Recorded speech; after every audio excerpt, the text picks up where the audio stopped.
I've been an emergency room nurse for 11 years. 11 years of 12-hour shifts that bleed into 14. 11 years of blood on my scrubs, of latex gloves that make my hands crack in the winter, of that particular hospital smell, antiseptic and fear and stale coffee that never quite washes out of your hair. You learn to compartmentalize. That's what they tell you in nursing school, and it's true. The human mind is remarkably good at filing things away.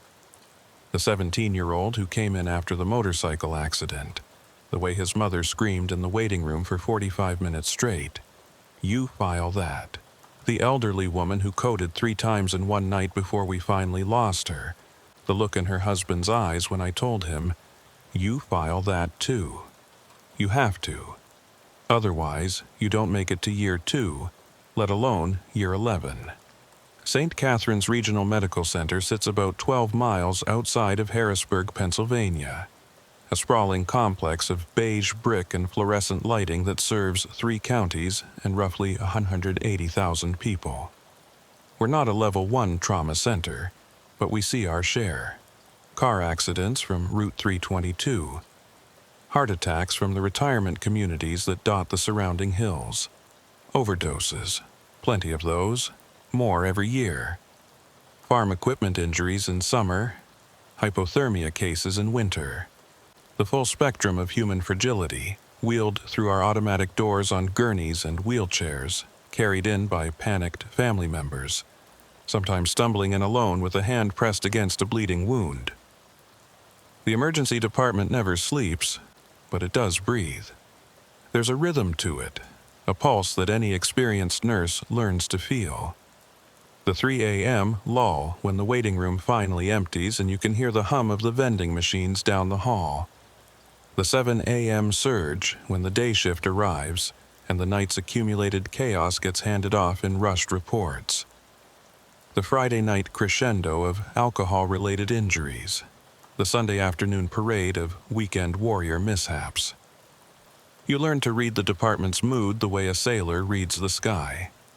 My name is Caroline Marsh, and I work the night shift. Have for the past 6 years, ever since my divorce. Some nurses hate nights. The disrupted sleep, the artificial lighting, the way it separates you from the normal world. But I've grown to prefer it. There's something honest about the emergency room at 2 a.m. The pretenses fall away. People are too tired, too scared, too desperate to be anything but themselves. And the work feels purer somehow, stripped of the administrative noise that clutters the day shift. At night, it's just you and the patients and the beeping monitors and the work. I've seen people die. That's not a confession. It's a job requirement. Death is part of emergency medicine the way rust is part of iron, inevitable, natural, something you can delay but never prevent. I've held hands while hearts stopped. I've performed CPR until my arms burned and my back screamed, pushing on chests that would never rise again on their own. I've watched doctors call time of death. That quiet moment when everyone in the room stops moving and the urgency drains away, and you're left with just a body and the paperwork. I've seen death come fast and slow, expected and shocking, peaceful and violent. After 11 years, I thought I understood it. I thought I'd seen every variation, every shade of that final transition. I was wrong. The first time I heard the words, I didn't think anything of it. It was a Tuesday night in October, about 2 years ago. I remember the date exactly, October 14th, 2022. The department was moderately busy, not overwhelmed, but steady. We had a chest pain in Bay 3, a possible appendicitis in Bay 7, a toddler with croup in the pediatric area, and an elderly man in Bay 12 who'd been brought in by ambulance after collapsing at a grocery store. His name was Howard Beckman, 78 years old. The paramedics' report said he'd been reaching for something on a high shelf when he suddenly grabbed his chest, staggered backward, and went down. Bystander CPR was initiated within 2 minutes, which probably saved his life, at least temporarily. The paramedics got a rhythm back in the field, and he was conscious but confused when they wheeled him in. I was assigned to him. I remember connecting the leads, watching his cardiac rhythm populate on the monitor.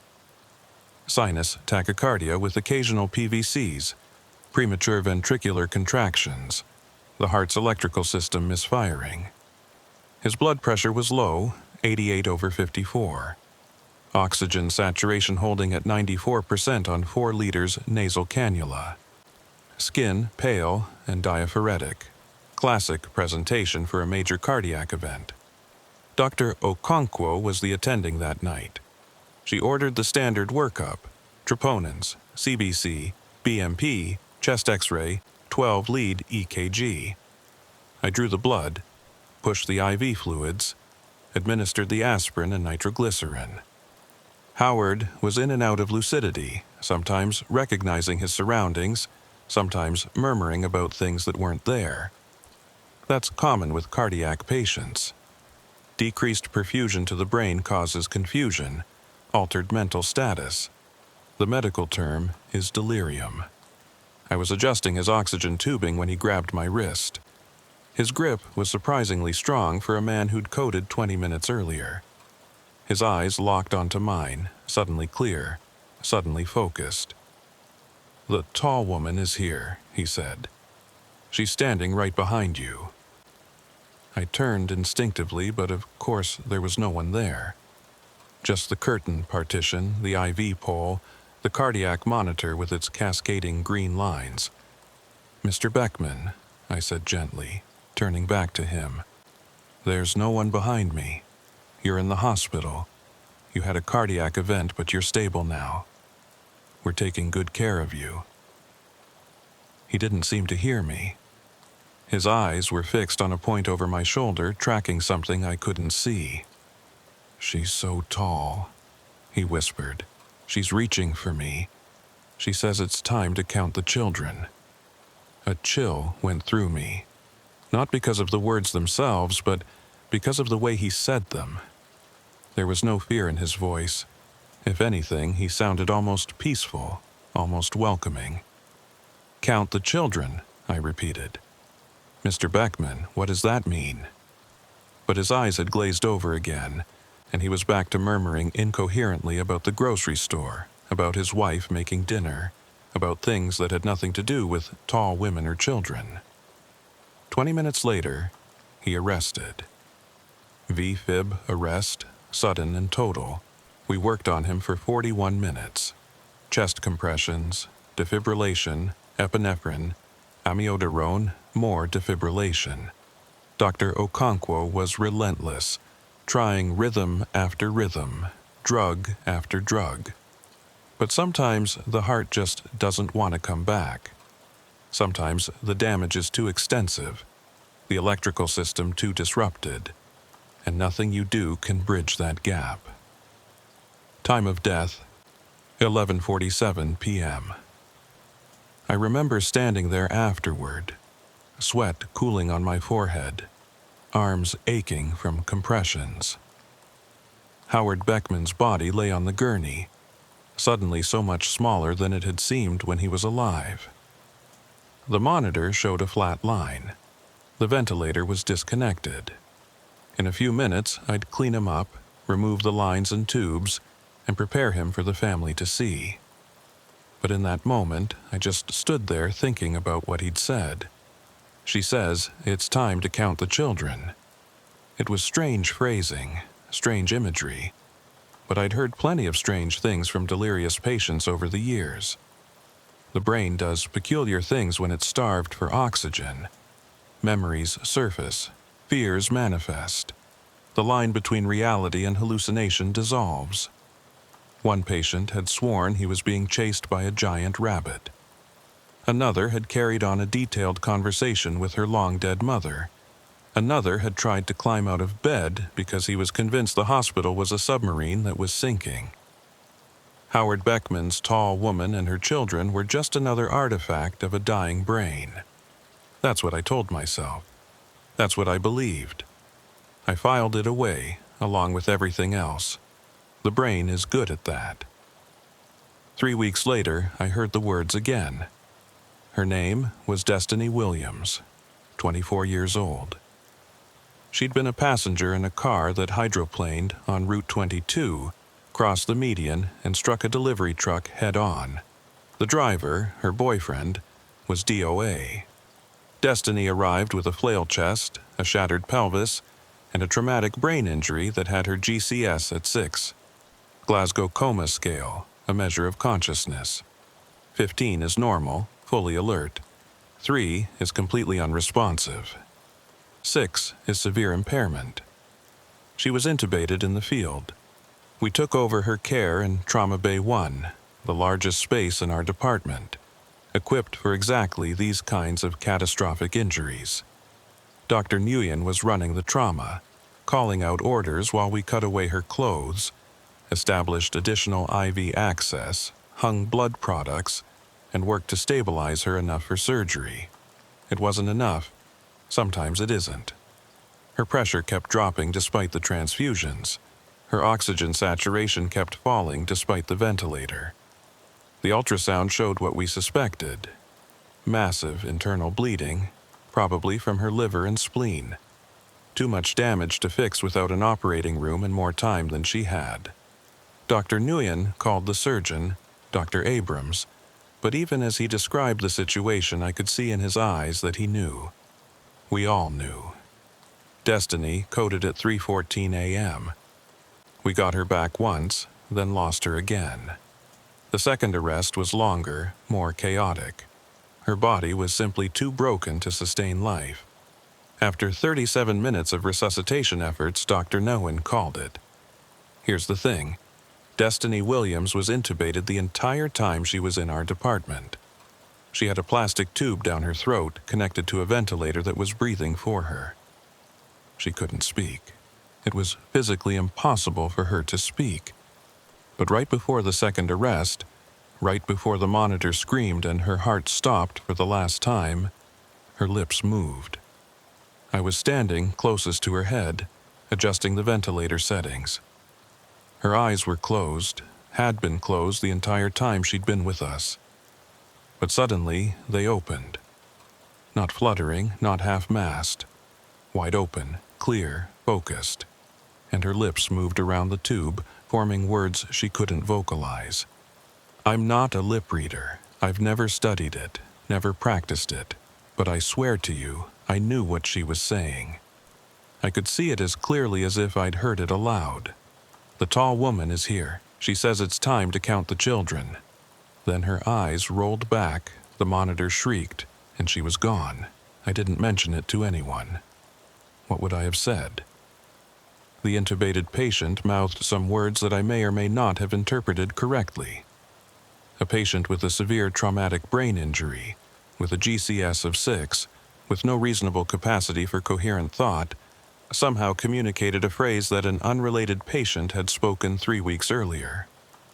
How would I even begin to explain that without sounding like I'd lost my mind? I filed it away.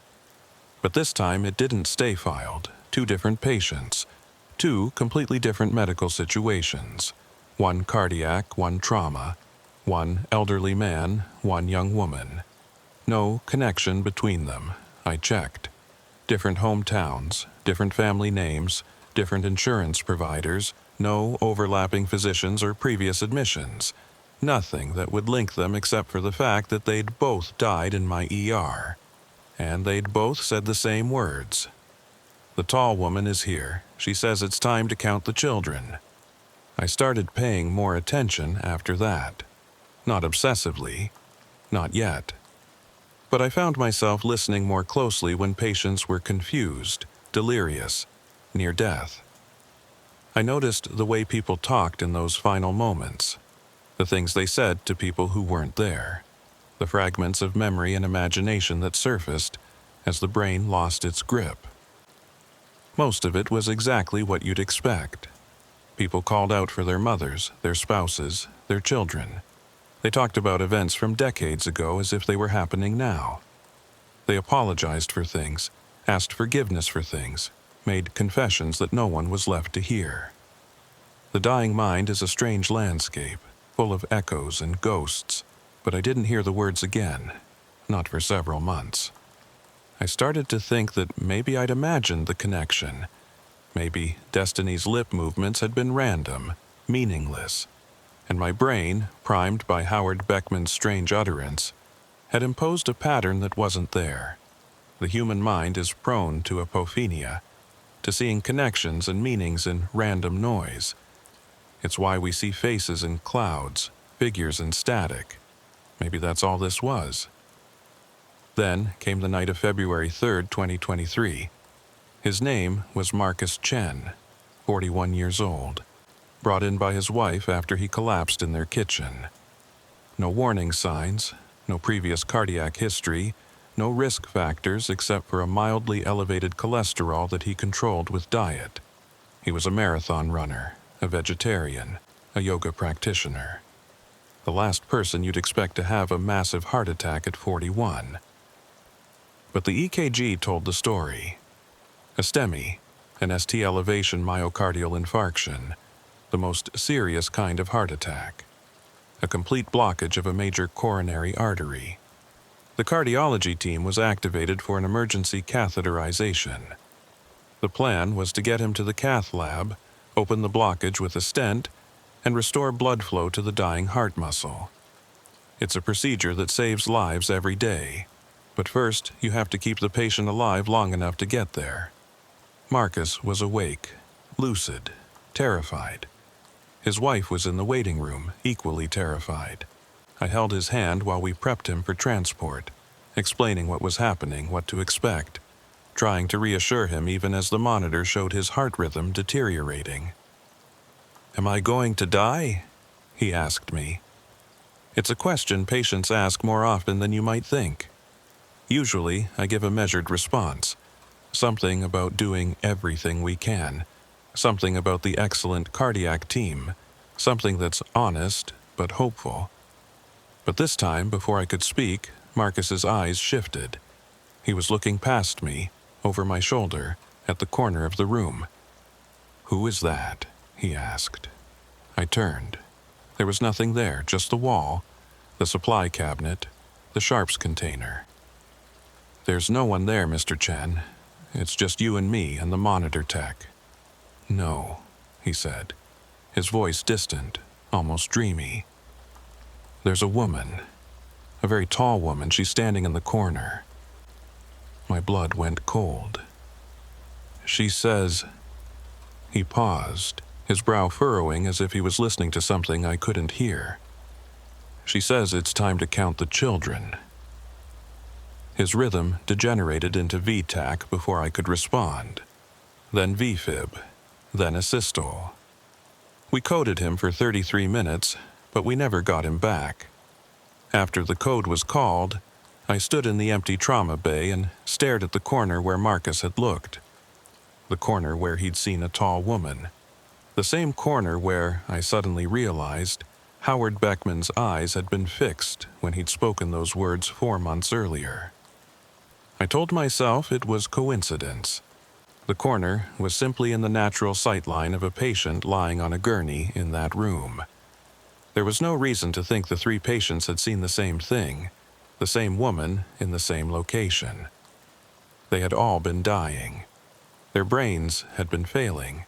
They had hallucinated, as dying brains do, and I was the one imposing a pattern on random events. But I couldn't stop thinking about it. I couldn't stop hearing those words. The tall woman is here. She says it's time to count the children. What did it mean? Who were the children? Why was it time to count them? And why would 3 unconnected people, dying of 3 different causes, all see the same thing and say the same words? I tried to research it. I searched medical literature for studies on deathbed hallucinations, on terminal lucidity, on the neurology of dying. I found interesting papers. There's actually a fair amount of scientific inquiry into the subjective experience of death, but nothing that explained what I was seeing. Shared hallucinations are documented. but they require some kind of connection between the percipients. Cultural context, shared environment, suggestibility. My patients had none of that. They didn't know each other. They didn't see each other. They arrived in my ER separately, died separately, and yet they reported the same vision. I started keeping a notebook, just for myself, just to track what I was observing. I wrote down the date, the patient's name, the medical circumstances, the exact words they'd spoken. I noted the location in the department, the time of death, anything that might reveal a pattern. At first, the notebook stayed empty. Weeks went by without incident. I began to relax, to convince myself again that I'd been imagining things. Then, on March 19th, a 90-year-old woman named Esther Kowalski came in with sepsis from a urinary tract infection. Elderly patients can decline rapidly from UTIs. The infection spreads to the bloodstream, the blood pressure drops, the organs start to fail. We threw everything at her: broad-spectrum antibiotics, IV fluids, vasopressors to support her pressure. For a few hours, it seemed like she might stabilize. Then, around 4 a.m., she began to talk to someone who wasn't there. I was at the nurse's station when I heard her voice, clear and conversational, drifting out of Bay 9. I walked over, thinking maybe a family member had arrived.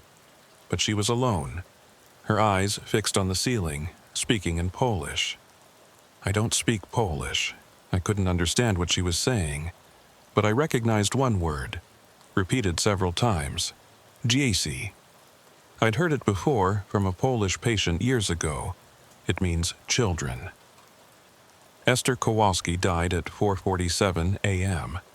Her family told me later that she'd been a Holocaust survivor, that she'd lost 3 younger siblings in the camps. They asked if she'd said anything at the end, and I told them she'd seemed peaceful, that she'd been speaking in Polish.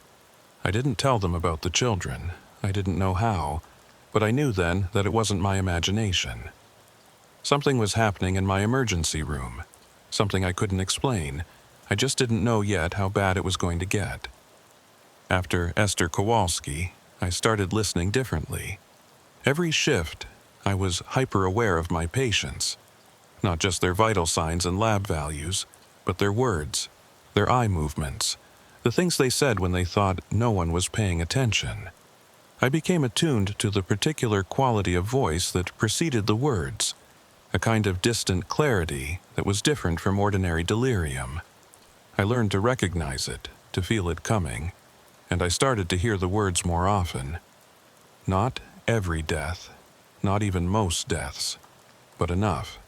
Enough that my notebook began to fill with entries, each one a small piece of a puzzle I couldn't solve. April the 2nd. James Okonjo, 55, cardiac arrest. She's here. The tall woman. She wants me to count them. April 14th. Maria. Santos, 67. Complications from pneumonia. So tall, she's reaching. Children, so many children. May 1st. David Park, 29. Motorcycle accident. Intubated, sedated, unresponsive. But his fingers moved in the moment before he coded, tapping against the gurney rail. I counted the taps. There were 7. May 23rd. Linda Hoffman, 73. Stroke. The children are behind her. She says it's time. I documented everything. Times, locations, exact quotes, medical circumstances. I cross-referenced the cases, looking for connections. Shared physicians, overlapping medications, similar diagnoses.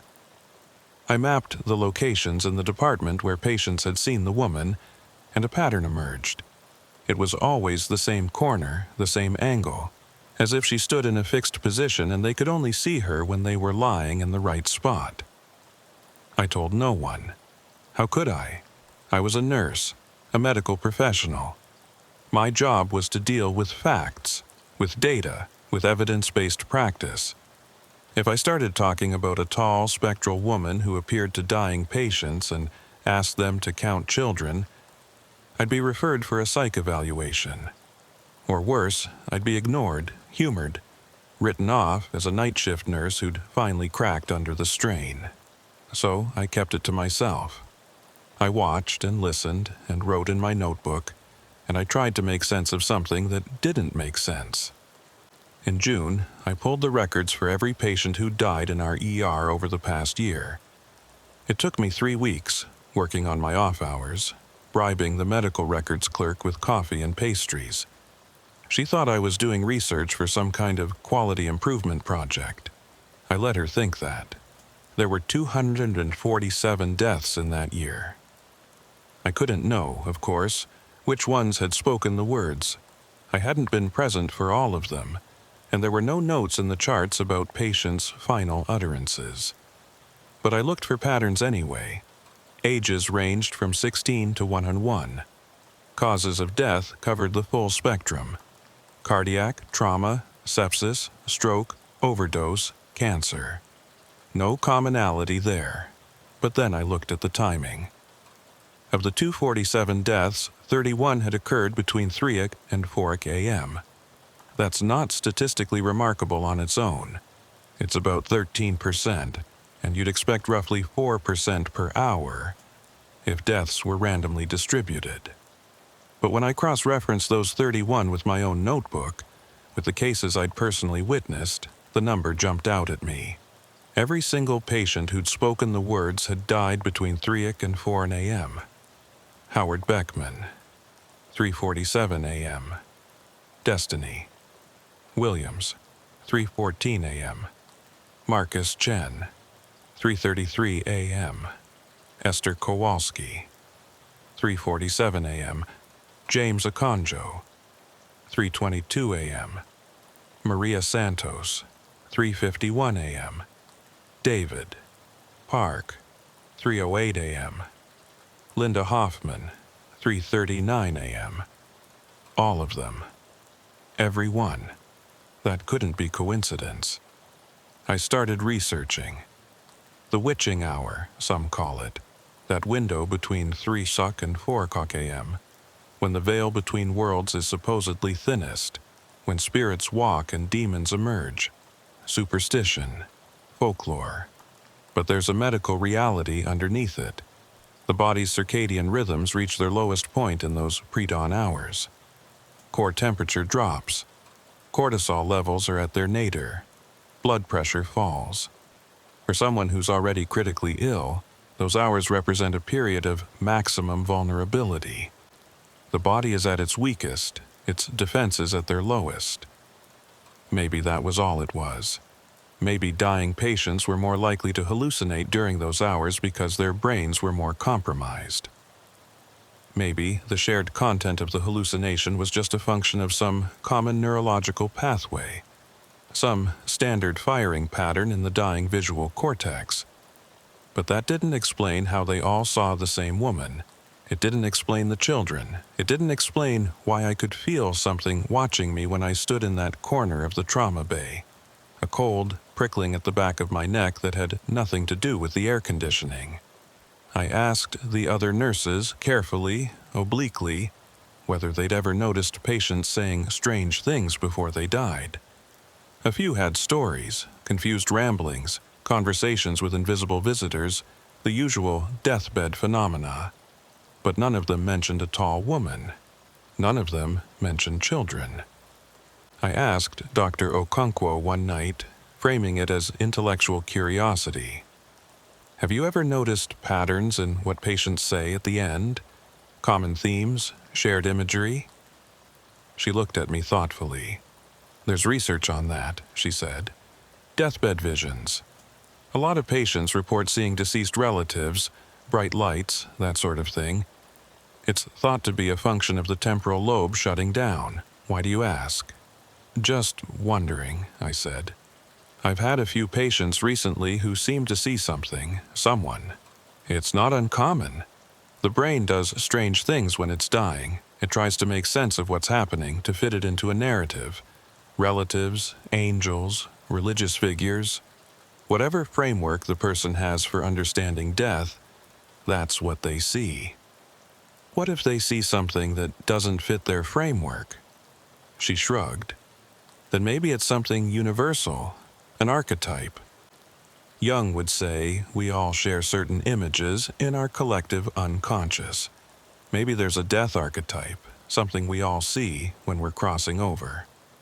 It was a reasonable answer. Comforting, even. But it didn't account for the specificity. The same words, the same corner, the same hour. It didn't account for the children. By August, my notebook had 17 entries.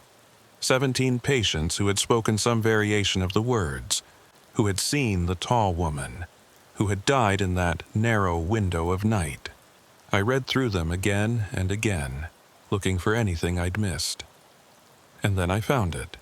Not in the words themselves, I'd analyzed those to exhaustion. It was in the details around the words, the small things I'd noted almost as an afterthought. David Park, the motorcycle accident, tapping his fingers 7 times. Linda Hoffman, who'd held up 3 fingers as she spoke. James Okonjo, who'd said 3 more just before he coded. I went back through all 17 cases looking for numbers, and I found them, buried in the notes. 3, 7, 12, 4, 9, 22. 8 numbers that meant nothing to me. But they meant something. I was certain of that now. She says it's time to count the children. What if they were actually counting? What if each dying patient was adding to a tally that I couldn't see? The thought made me sick. I closed the notebook and didn't open it again for 2 weeks.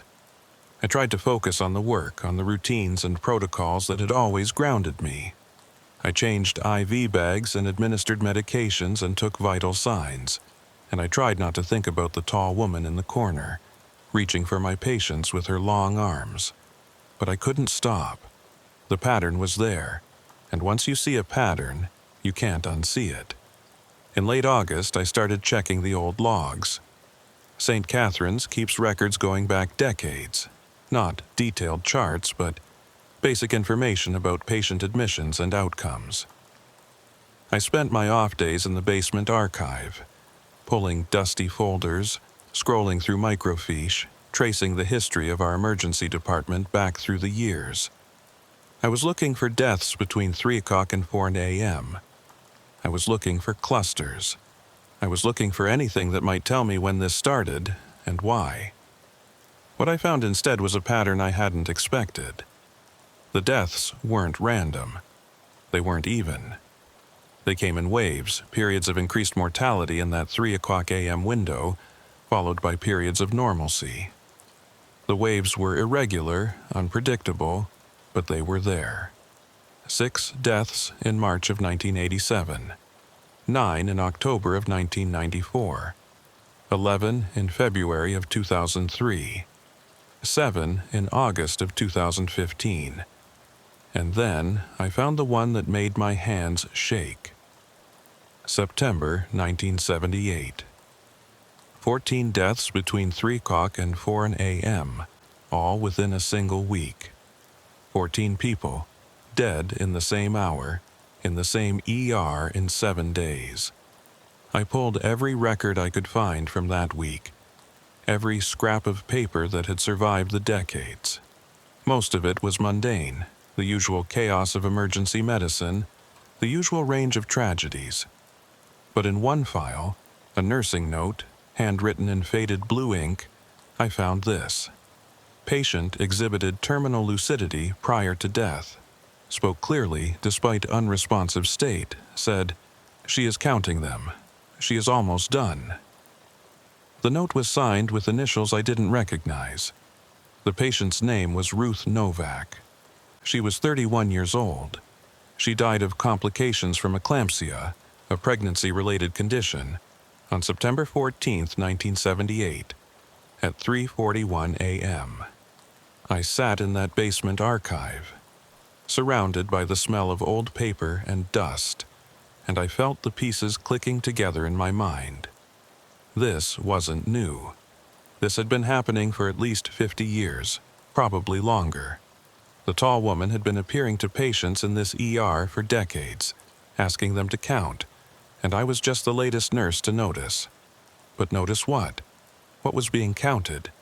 And what happened when the count was done? She is almost done. The words from Ruth Novak's chart echoed in my head as I drove home that night. Almost done. Almost finished. Almost complete. Almost done with what? I didn't sleep. I sat at my kitchen table with my notebook open, staring at the pages of entries, trying to find the sum. If each patient gave a number, if each death added to a total, what was the total? What number was she trying to reach?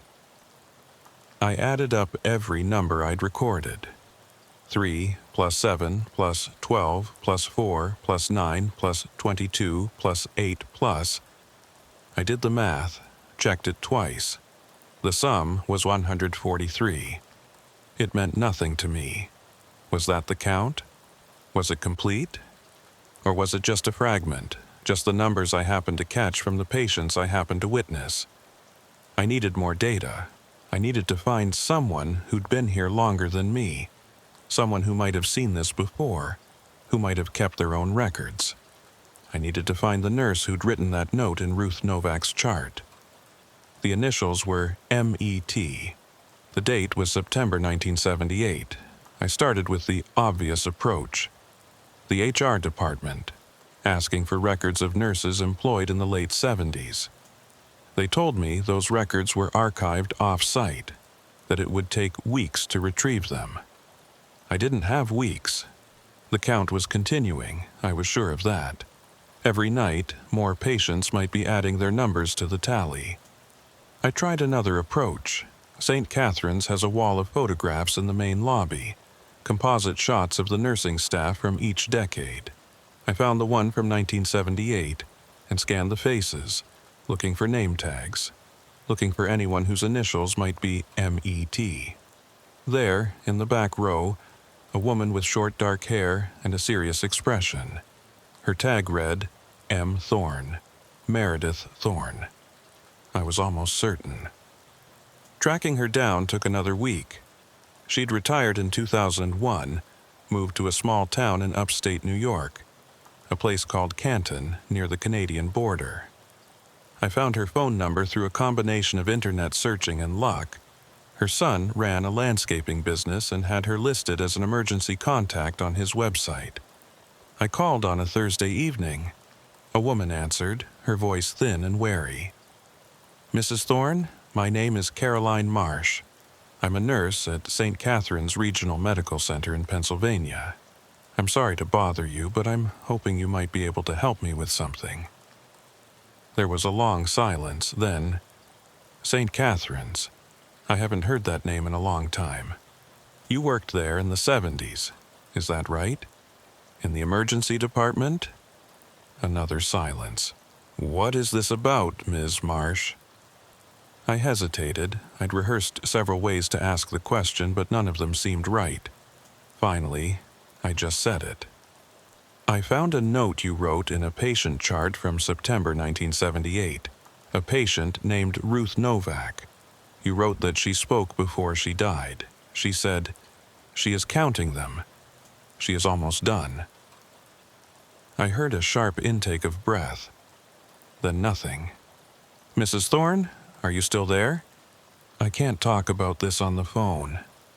Her voice was different now, tight and controlled. If you want to know, you'll have to come here. Come to Canton. I'll tell you what I know. She gave me her address and hung up. I sat there with the phone in my hand, my heart pounding. I was supposed to work that weekend. I called in sick for the first time in 4 years and drove 7 hours north to find Meredith Thorne. Meredith Thorne lived in a small, yellow house on a quiet street, the kind of place where people keep their lawns neat and wave to their neighbors. She answered the door before I could knock, as if she'd been watching from the window. She looked to be in her late 70s, thin and straight-backed, with sharp eyes that assessed me quickly. "You're the nurse," she said. "Come in." Her living room was modest and clean, decorated with family photos and a few paintings of landscapes. She gestured me toward a chair and sat across from me, her hands folded in her lap. "How much do you know?" she asked. "Not much. I know that patients are seeing something before they die. A tall woman. They say she wants them to count children. I know it's been happening for a long time, at least since you were working there. And I know that the deaths come in waves, clusters in the same late-night hour." She nodded slowly. "That's more than most people figure out. Most people just think it's hallucinations, dying brain, etc. But it's not. No, it's not." She was quiet for a moment, looking at something I couldn't see. "I was 26 when I started at St. Catherine's, 1974. Brand new RN, full of energy, ready to save lives. You know how it is." I nodded. By 78, I'd seen my share of death, thought I understood it. Then September came, and she trailed off, shaking her head.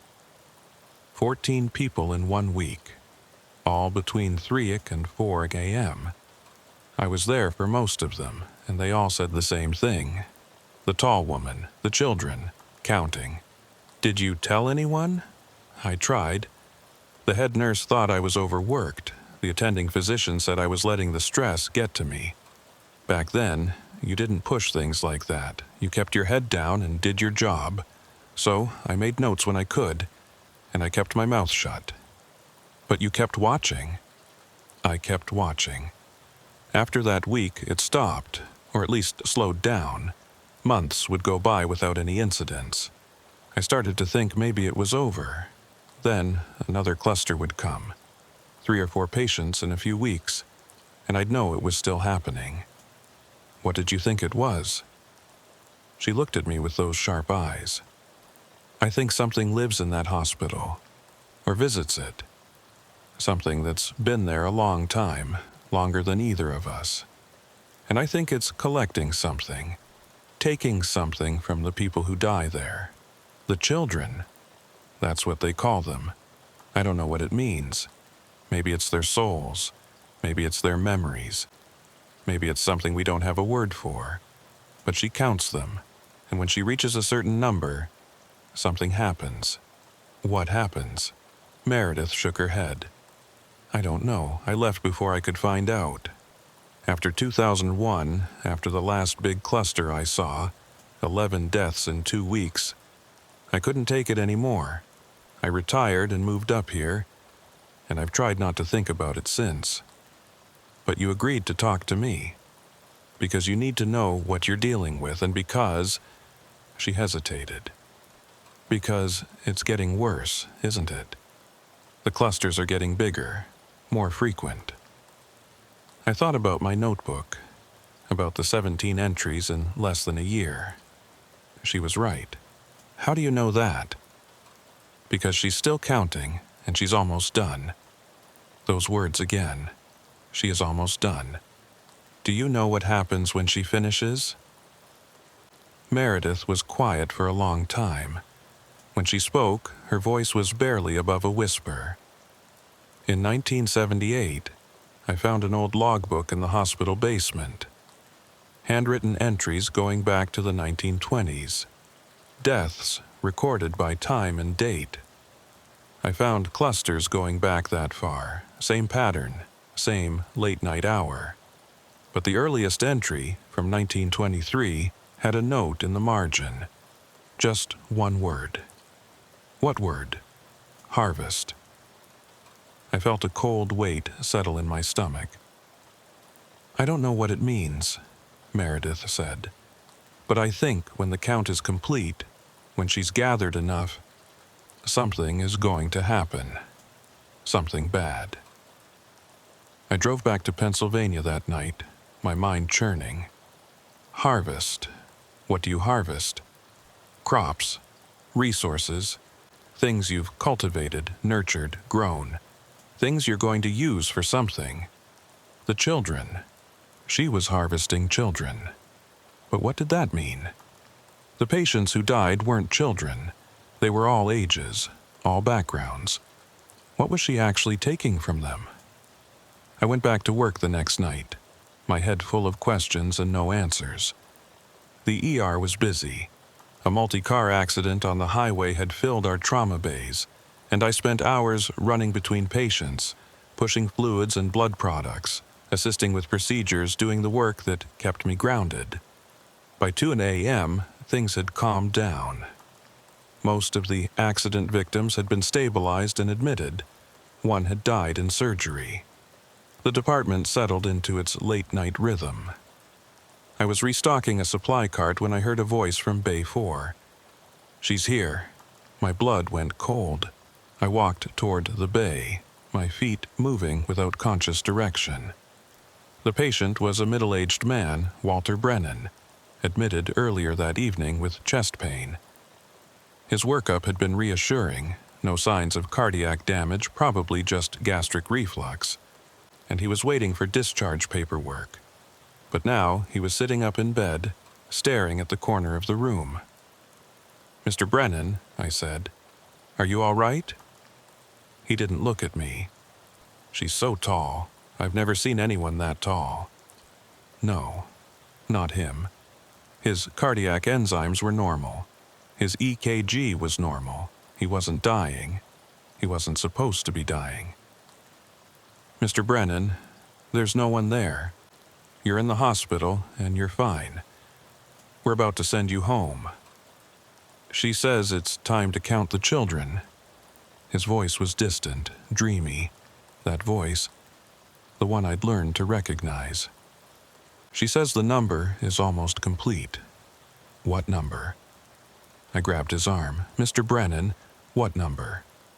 He turned to look at me, and his eyes were clear, focused, present in a way that made my skin crawl. 144, he said. Then the monitor screamed. I looked up. His rhythm had gone from normal sinus to V-tach, a lethal arrhythmia that made no sense at all for a patient with a normal workup. I slammed the code button and started compressions, shouting for help, and within seconds the room was full of people. The choreographed chaos of a resuscitation effort. We worked on him for 45 minutes. Dr. Chen led the code, calling for shocks and medications, trying to find a rhythm that would sustain life. But Walter Brennan's heart wouldn't cooperate. It fluttered and fibrillated and stopped, again and again, refusing all our efforts. Time of death, 3:17 a.m. I stood there afterward, shaking. He wasn't supposed to die. There was nothing wrong with him. His labs were fine, his imaging was fine, he was supposed to go home and live another 30 years. But he'd seen her, and he'd given his number. 144. The sum I'd calculated from my notebook was 143. Walter Brennan had added one. One more child, one more soul, one more whatever she was collecting. And now the count was complete. I didn't know what that meant. I didn't know what was going to happen. But I was certain, with a bone-deep certainty, that something was about to change. Over the next week, I watched and waited. I worked my shifts, cared for my patients, tried to maintain some semblance of normalcy. But I was on edge constantly, flinching at every alarm, scrutinizing every patient who came through the doors. I expected something dramatic, a mass casualty event, a wave of unexplained deaths, some kind of catastrophic harvest. Nothing happened. Days passed, then weeks. No clusters, no patients speaking the words. No tall woman in the corner. It was as if she had finished her work and moved on. I started to think maybe I was wrong. Maybe the numbers were meaningless, or I'd miscounted, or Walter Brennan's 144 was just another random utterance from a dying brain. Maybe the whole thing was finally over. Then came the night of October 3rd. I wasn't supposed to be working. I'd picked up an extra shift to cover for a colleague who was sick. It was quiet, unusually quiet, even for a weeknight. By midnight, we had only 3 patients in the department, all stable, all waiting for beds upstairs. I was at the nurse's station catching up on charting when the ambulance call came in. Unit 7 to St. Catharines. We're 5 minutes out with a 34-year-old female found unresponsive at home, CPR in progress. No known medical history. We'll need the full team. Something about the call made my stomach tighten. I couldn't say why. We got codes all the time. Unresponsive patients were routine. But as I walked toward the trauma bay to prepare, I felt a heaviness in the air, a thickness, like the room was holding its breath. The paramedics brought her in at 12:17 a.m. She was young, dark-haired, pale, still in the yoga pants and t-shirt she'd been wearing when her roommate found her on the kitchen floor. No pulse, no breathing. We took over compressions and ventilation, established IV access, pushed the standard drugs. Dr. Martinez ran the code, calling out orders, trying rhythm after rhythm. I was at the head of the bed, managing the airway, when I looked down at her face. I knew her. I didn't recognize her consciously, not at first, but something about her features, the shape of her jaw, the set of her eyes, triggered a cascade of memory that I couldn't quite grasp. I knew her. I'd seen her before. "What's her name?" I asked the paramedic. "License says Ruth Novak." The world tilted. Ruth Novak. The patient from 1978, the one who'd said, "She is almost done." She'd died 46 years ago at 31 years old. But this woman was 34. "Family?" I managed to ask. "Roommate said she has a mother in the area. We're trying to reach her." Mother. Of course. This wasn't the Ruth Novak. This was her daughter, or granddaughter. Someone carrying her name forward through the generations. But why was she here? Why now, the night after the count was complete? We worked on her for an hour of compressions, of shocks, of every drug in our arsenal. Dr. Martinez refused to give up, and I understood why. She was young. She had no history. There was no reason for her to be dead. But at 1:23 a.m., we called it. She was gone. I stayed with the body while the others filed out. I told myself I was just finishing the paperwork, preparing her for the family. But really I was waiting for something to happen, some sign or signal that would tell me what this meant. The room was quiet. The monitors were off. I stood there in the silence looking at the woman who shared a name with a patient who'd died almost half a century ago, and I felt the weight of all those years pressing down on me. "What do you want?" I whispered. "What was the count for?" No answer. Of course, no answer. The dead don't speak, except when they do, except when they're counting children for a tall woman who stands in the corner. I turned to leave, and that's when I saw her. She was standing in the corner of the trauma bay, in the exact spot where all those dying patients had looked. She was tall, impossibly tall, 8 feet at least, her head nearly brushing the ceiling tiles. She was thin, emaciated, her limbs too long and her joints bending at angles that made my eyes hurt. Her face was pale and smooth, without features, no eyes, no nose, no mouth. Just a blank white oval that somehow still managed to convey attention, focus, interest. She was looking at me. I couldn't move, I couldn't breathe. The air in the room was freezing. So cold, I could see my breath and there was a sound. A high, thin keening, just at the edge of hearing, like a frequency that shouldn't exist. Then she moved, not walked, drifted, floated, shifted without taking a step. She came closer, and I felt her attention on me like a physical weight, pressing me down, holding me in place. Now the harvest begins. I didn't hear the words. I felt them inside my head, in my bones. You have watched. You have counted. Now you will see. I tried to speak, but my throat was locked. I tried to run, but my legs wouldn't obey. I could only stand there as she came closer, as the cold intensified as the keening sound grew louder. Then, from somewhere far away, I heard a voice. "Caroline?" Dr. Martinez calling from the hallway. The spell broke. I gasped, stumbled backward, nearly fell. When I looked back at the corner, she was gone. Just empty space. Just the wall and the supply cabinet and the sharps container. But the cold lingered, and so did the words. Now the harvest begins. I didn't tell Dr. Martinez what I'd seen. I didn't tell anyone. What would I say? That the specter I'd been tracking through patient charts had finally shown herself to me? That she'd spoken inside my mind, told me the harvest was beginning? I went home that morning and sat in my apartment and tried to understand what was happening. The count was complete. Ruth Novak's namesake was dead.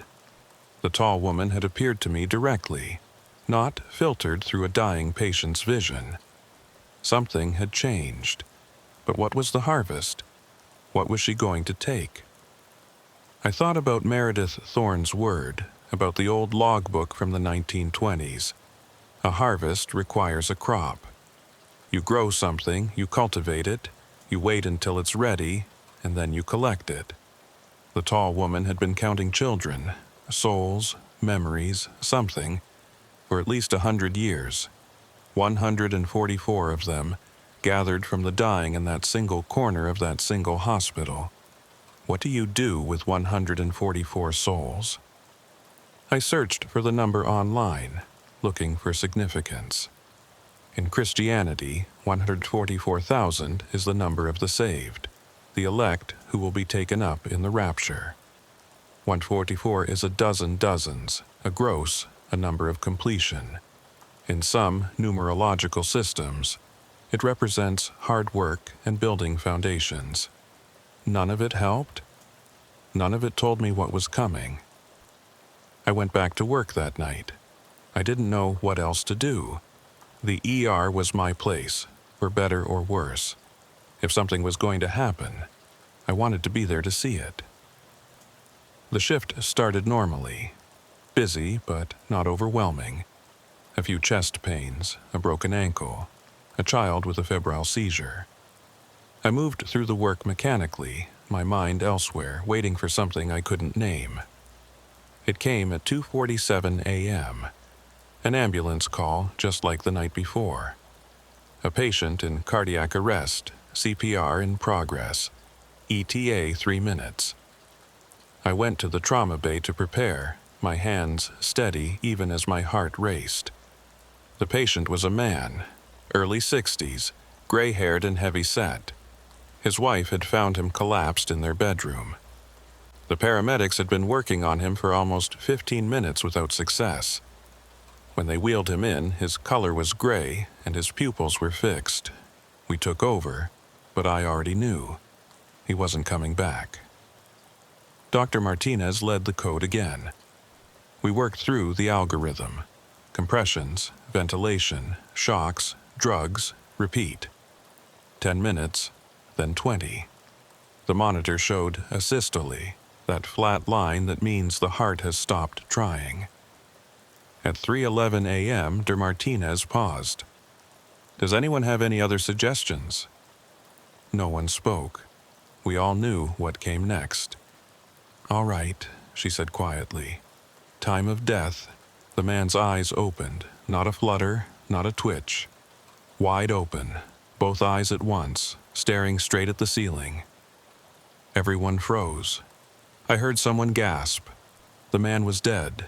No pulse, no rhythm, no respiratory effort. Dead for 30 minutes at least. His eyes should not be open. And then he spoke. "She says to tell you, the door is open now." His voice was clear, conversational, as if he were chatting with a friend, but his lips didn't move. The sound came from somewhere else, from everywhere, from the walls, from the air. "The children are through. The tall woman thanks you for counting." Then his eyes closed, and he was still. The room was silent. No one moved. I could see the terror on my colleagues' faces, the desperate need to rationalize, to explain, to file this away as some post-mortem reflex, some electrical anomaly, anything but what it was.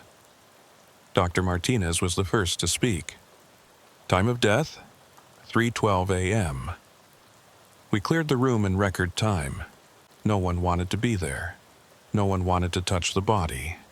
I stayed behind, alone again, standing over the dead man whose voice had delivered a message. The door is open now. The children are through. Through to where?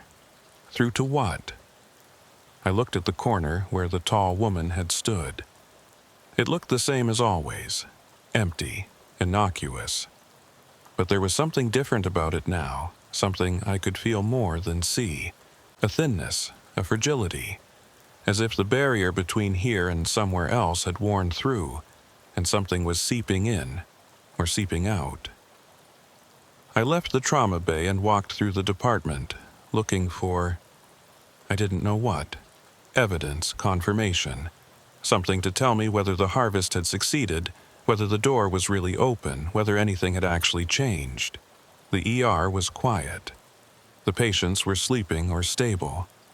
The nurses were at their stations, charting, talking softly. Everything looked normal, but I could feel it. A shift in the air, a new frequency just below hearing. A sense that we were not alone in the building, that something was moving through the corridors and rooms, something that had been kept out before and was now welcome. I walked to the chapel. St. Catherine's has a small interfaith chapel on the first floor, open 24 hours for patients and families who need a quiet place to pray or grieve. I pushed open the door and stepped inside. There was a woman sitting in the front pew. She was facing away from me, so I could only see the back of her head. Gray hair, thin shoulders, a cardigan sweater. She appeared to be praying, her head bowed, her hands clasped. "Excuse me," I said softly. "Are you all right? Is there something I can help you with?" She didn't respond. "Ma'am?" I walked closer, coming around the pew to see her face. And I stopped. It was Esther Kowalski, the 90-year-old woman who'd died of sepsis 6 months ago, speaking in Polish about children, about dzieci. But she wasn't 90 anymore. She looked younger, 60, maybe less. Her face was smooth, unlined, her eyes bright. She looked up at me and smiled. "You're the one who was counting," she said. I couldn't speak. I couldn't move. "Thank you," she said. "We're through now. We're all through." She stood up from the pew, and as she did, she changed. Her form shifted, elongated, grew taller and thinner, until she was no longer Esther Kowalski, no longer anyone I recognized. She was something else, something with too many joints and limbs that bent the wrong way, something that smiled without a mouth. Then she was gone. The pew was empty. The chapel was silent. I stood there for a long time. The sun was coming up, light filtering through the stained glass windows, and I knew that my shift was over, that I could leave now, that I could walk out of this hospital and never come back. But I also knew that it wouldn't matter. The door was open. The children were through. Whatever had been collected and cultivated and harvested in this place was now loose in the world, and I had helped it happen. I had counted. I had watched. And I had seen. I went to the locker room to get my things. The night shift nurses were changing out, chatting about their plans for the day. Sleep, errands, time with family. Normal things, human things. I opened my locker and reached for my jacket. And I stopped. There was something written on the inside of the locker door, written in what looked like condensation, like a finger tracing through fog on glass. 7 words, already starting to fade. "Thank you for counting. See you soon."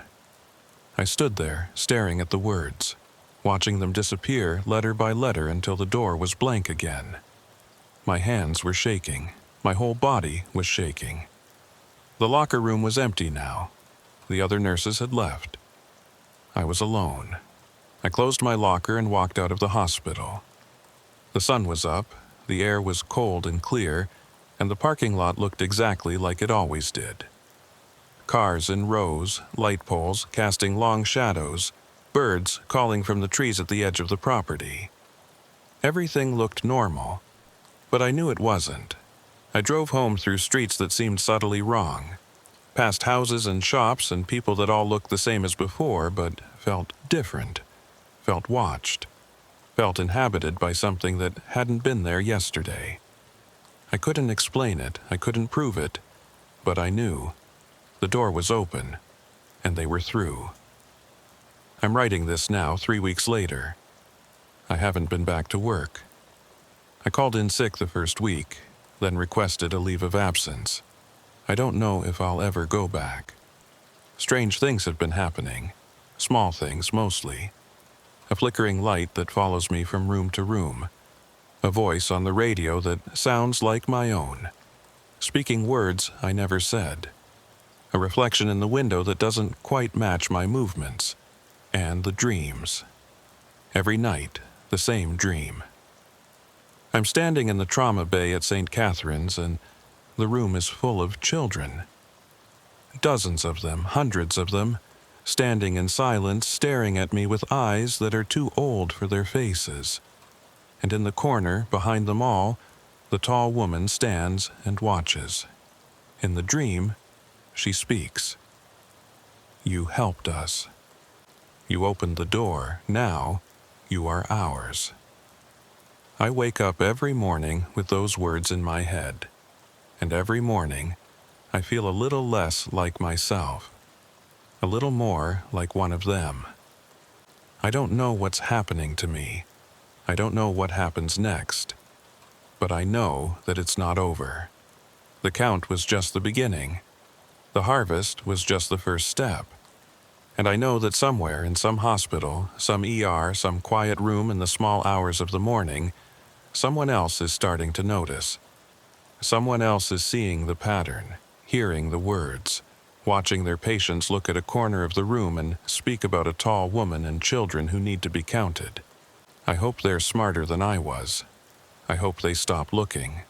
I hope they file it away and forget it and never open the door. But I know they won't. Because once you see the pattern, you can't unsee it. And once you start counting, you can't stop. She won't let you. The night shift ended an hour ago. I'm sitting in my apartment, looking out the window at the streetlight outside. It's flickering again. It's been flickering for 3 days. A moment ago, I caught myself whispering something. I didn't realize I was doing it until I heard my own voice, soft and rhythmic, like a chant or a prayer. I was counting. I don't know what I was counting. I don't know why. But I know this. Last night, in my dream, the tall woman smiled at me. She doesn't have a mouth, but she smiled. And she said, "Almost there. Just a few more." The light outside flickered twice and went dark. I'm not going to sleep tonight. I'm not sure I'm going to sleep again. But I keep counting. Even now, as I write this, my fingers are tapping against the desk. 7, 12, 3, I can't stop. I don't think she wants me to. Yesterday, I went to the grocery store. Just a normal errand. Something to make me feel like a normal person living a normal life.